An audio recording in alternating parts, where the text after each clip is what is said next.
Hello everyone, thanks for checking out my video on inverse of a function. Biggest topic in Unit 1. It's actually the title according to the district for Unit 1. I'm going to jump right into it. I only have 15 minutes per video. Remember this whole vertical line test thing, and if it touches once, that's a good thing. Touches once, that's a bad thing. Well, there's also a horizontal line test where if it touches more than once, then it's not invertible. You're not able to inverse it. But we'll talk about graphing for the most part in lesson 2. In this lesson, we'll focus on just actually finding the inverse. And it's just a little 4-step process. Lady that used to work with me taught me this, and I've used it ever since. Seems to work pretty well. It's 4 steps to find the inverse, and only the I step is the actual math step. So we're going to take a function f of x equals 2x plus 6. It's a linear function because it's just first power, first degree. Step 1 is we're just going to change the f of x into y. So it's just your typical standard equation. Y equals 2x plus 6y is by itself. S stands for we are going to switch x and y. I'll tell you a little bit more about what inverse is too after we do one here. So I'm just simply switching x and y, nothing cute. I didn't switch the 2 with it, just switch x and y. So remember I said the only place we're actually going to do math is we're going to isolate y. So y being here now, I've got a plus 6 and a times 2 to get rid of. So you get rid of plus 6 first. It's further away, and also when you're not sure what to do first, when you're solving, you actually go backwards. So I add, subtract anything I can first. What you do to one side, you got to do to the other side over here. So now I've got x minus 6 is equal to 2y. Remember, I'm trying to isolate y. All I got to do now is get rid of this multiply 2 or times 2. The opposite of times 2 is to divide by 2. And again, what I do to one side, I do to the other side. And I got to do it to the whole side. So now that I've done that, y is by itself. And this x minus 6 over 2 is the inverse. A little bit about what it means to be an inverse. The red line is our original. It passes through 0, 6. And we did the inverse work and found that it made x minus 6 over 2. And that makes the blue line, which has 6, 0. It's sort of like the coordinates have been flipped. Another thing about it is they are always going to reflect across this y equals x line, which is a popular line in math too, which runs straight up the x-axis and y-axis at 1, 1, 2, 2, etc. So note how they flip evenly across. You can say it's symmetrical to that line. So anyways, that's the inverse for the most part. They're pretty simple when they're linear. Kids do have some trouble sometimes when they start putting squares in or square roots and things like that. But anyways, let's get a second example making good time. F of x equals negative 8 plus 3x. Remember step 1, change f of x to y. Step 2, switch the x and the y. So again, I didn't switch the 3, I didn't switch anything else, just switch the x and the y. Isolate y is where we got to do actual math at. Remember, you want to get rid of whichever is furthest away from the first one. Y is not by itself because it has a times 3 and a subtract 8 with it. 8's further away, and remember, when you're solving, you do PEMDAS backwards, add, subtract first. I got to add 8, but what I do to one side, I got to go do to the other side. So right now I'm at x plus 8. The 8's canceled over there, and the only thing on the right side is 3y. So good, we're almost at y by itself. We get rid of times 3 with, hopefully you're saying divide by 3. And again, what I do one side, I do to the whole other side. 3 divided by 3 cancels, that's why you do the opposite, and y is by itself. So that's my inverse. By the way, I didn't show this the first time. I'm supposed to state the inverse as f of x again, but now with this little -1, that means inverted x plus 8 over 3. So that's what that last r is I didn't say last time. It stands for return f of x to f of x, but again, now it's inversed via that -1. So at any point, if you hear me say something like a statement and you don't understand what that statement means, a good idea is to write that statement down and just ask me at the beginning of class. Usually I just sit at my desk and greet people. That's a great time to come up and ask me things. So now this time, this one has an exponent in it. It's a second power. So I'm still going to follow my rules. F of x changes to y. Follow my steps. Switch my x and my y. X equals 3. Y squared minus 7 again. Keep it simple. Just switch the x and the y. Don't switch coefficients, exponents, anything else like that. Isolate y. Note this time, this is really big for equation solving skills. Y is here, and I've got 1, 2, 3 numbers or 3 items with it. So it's going to take me 3 steps to solve this. Remember the advice I gave you. Get rid of whichever one is furthest away is really good advice. It's not perfect advice as you'll see in some of my other ones. Also, really good advice is to do or follow PEMDAS in reverse, which would tell me again, -7 is pretty far away from y. It's not attached to y or anything like that. It's a subtract 7. To get rid of it, I add 7. And what I do to one side, I do to the other. Update, I'm at x plus 7 equals. The 7's are gone, and it's 3y squared over here now. So y now just has 2 items with it. So at this point, if you're asking yourself what's furthest away, they're both really, really close to y. So it's a good idea to have reverse PEMDAS handy. So we made it past the adding and subtracting ones. Now we're at the multiply divide, and that 3 is multiplying.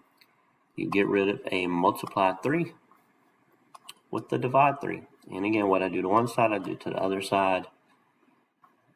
So over here is x plus 7 over 3. And over here is still a y squared. So here's the new step that we haven't seen in this video yet. Now we see a lot in Math 3. You get rid of a square by square rooting. If you didn't know, like the square root of 25 is 5. It could also be -5, by the way. 5 squared is 25. They're inverse operations of each other, squaring and square rooting. And by default, there's a 2 here for square rooting, which kind of cancels out that 2, so to speak. So again, to get rid of a square, I square root. And what I do to one side, I do to the other side. And again, I don't just necessarily do x or just the top. I got to square root the whole side. The square and square root canceled, and y is equal to the square root of x plus 7 over 3. Y is by itself. Remember, I got to return this. I got to return y back to f of x with the little -1.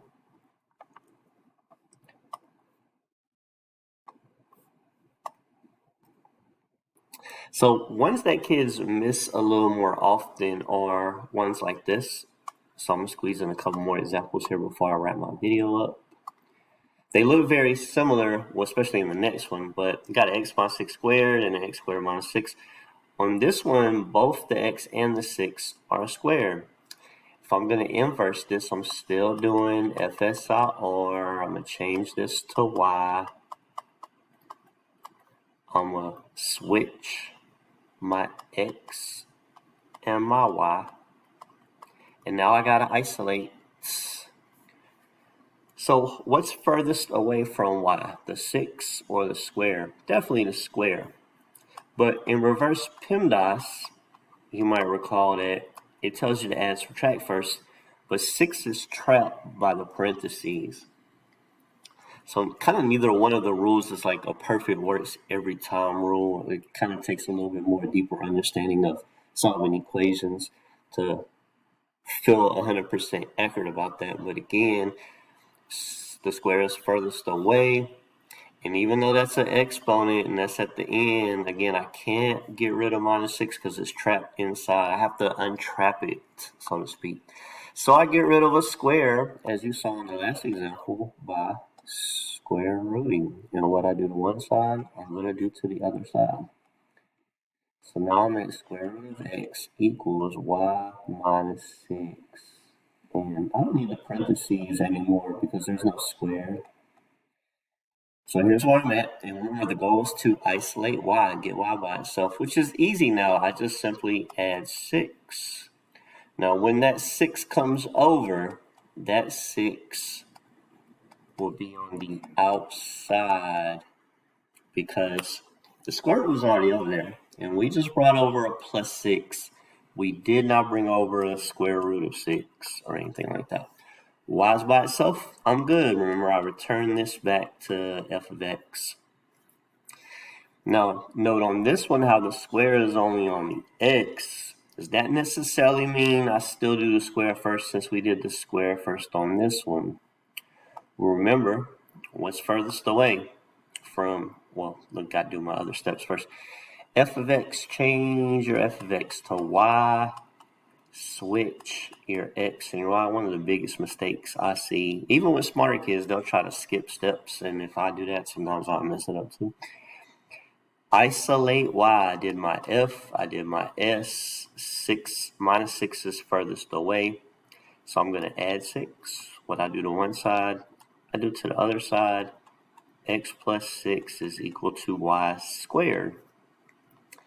Got to isolate y. All I need to do is get rid of a square. I square root. But remember what I do once I do to the other side, and I'm going to do it to the whole side. So this time, the whole side is square root. The square root's coming over when the 6 and the x are already here, and I got to square root those. So anyways, the square and square root cancel, and congratulations, y is by itself. So note how similar these two answers were. This one did not have a trapped 6, so to speak. This one does have a trapped 6, so to speak. Good cheat tactic. Not really cheating because it's still math related. When you're doing inverse, generally a minus 6 is going to change to a plus 6. A square is going to change to a square root. And then finally, notice, see how like everything is squared? The square is everything. But in the inverse, the square root only has part of it. That's what I call partial square root. And those rules, generally, I don't know that I've ever seen those rules get broken in an inverse problem. Granted, we keep them pretty simple inverse problems in Math 3.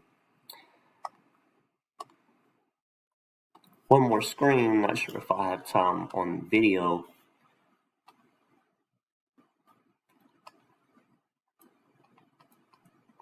These are the problems again. If you're, at least as of August 2024, these are the problem sets that I'm using in class, and I think I tell y'all choose any 5, mix up your 5 a little bit.